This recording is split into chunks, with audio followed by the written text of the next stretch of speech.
In this video, I want to show you how to use the words den, det, and de, denne, dette, disse, in the meaning this and that, these and those.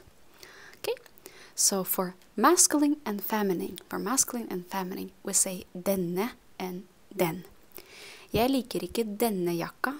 I don't like this jacket. So jakka is feminine, denne jakka. Jeg liker den jakka der borte. I like that jacket over there. You see, denne and den, when they go directly with a noun, in this case they mean this and that. So denne, this, den, that. For neutral, it will be dette and det. Jeg liker ikke dette bildet. I don't like this picture. Jeg liker bedre det bildet der borte. I like better, I like more that picture over there.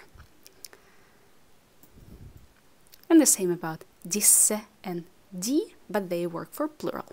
So these and those. Jeg liker ikke disse oppgavene. I don't like these exercises. Jeg likte bedre de oppgavene vi hadde I forrige uke. I liked more the exercises that we had last week, or those exercises that we had last week.